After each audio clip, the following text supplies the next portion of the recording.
সুন্দরবনে আজ আমাদের দ্বিতীয় দিন। গতকাল আমরা ঘুরেছিলাম গোসাবার বেকন বাংলো, আর আজকের সকালটা শুরু হলো একেবারে মন ভালো করে দেওয়া এক কাপ চায়ের সাথে। গরম গরম চা সঙ্গে বিস্কুট, একবারে ভ্রমণের আদর্শ সূচনা। চা শেষ করতে না করতে শুরু হলো আমাদের এই দিনের যাত্রা। লঞ্চ ছাড়ার কিছুক্ষণের মধ্যেই প্রকৃতি নিজেই স্বাগত জানাতে এলো। নামলো মুষলধারে বৃষ্টি। বৃষ্টির মধ্যেই আমাদের লঞ্চ এগিয়ে চলল সুন্দরবনের গভীরে। প্রথম গন্তব্য সজনেখালি টাইগার রিজার্ভ।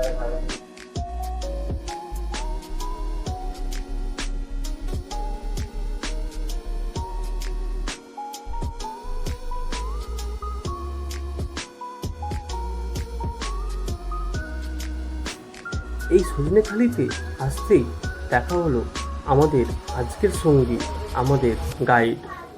হাসি মুখে তিনি ম্যাপের মধ্যে দেখিয়ে দিলেন সুন্দরবনের এলাকা এবং এখানে কতগুলি টাইগার এখনও বর্তমান আছে এবং আজকে আমরা কোথায় কোথায় ভ্রমণ করব। এইসব দেখানোর মাঝেই খুব আগ্রহ সহকারে সবাই দেখছিল এই ম্যাপটা।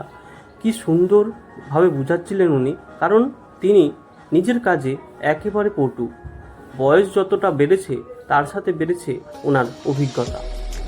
আমি বরাবরই একটু সুযোগ সন্ধানী, তাই বউয়ের হাতে ফোনটা দিয়ে একটা ভিডিও করতে বললাম এবং হেঁটে হেঁটে দেখছিলাম কিভাবে হাঁটতে হয়। লঞ্চ চলা আবার শুরু হলো এবং লঞ্চে উঠেই আমাদের সকালের খাবার চলে এলো। গরম গরম ডালপুরি এবং আলুর তরকারি এবং একখানা সন্দেশ। সেই খাবার আমরা আয়েশ করে খেতে শুরু করলাম। আমাদের সকালের খাবার শেষ করতে করতেই আবার চলে এলো আমাদের পরের ডেস্টিনেশন দোবাকি।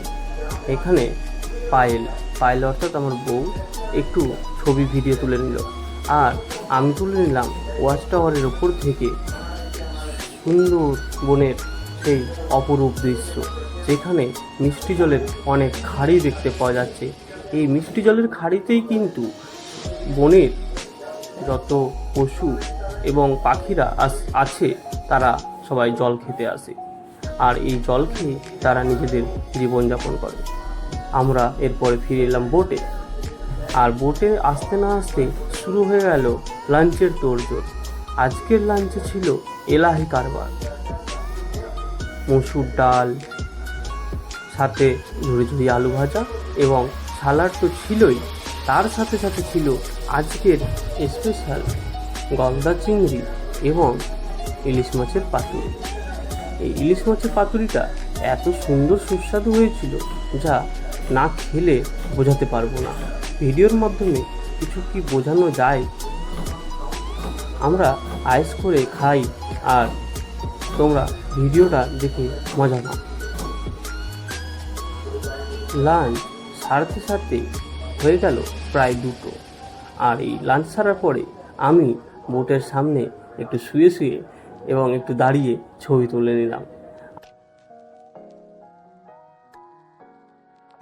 ছবি তোলা শেষ করেই আমাদের বোট ফিরে এলো পাখিরালাতে।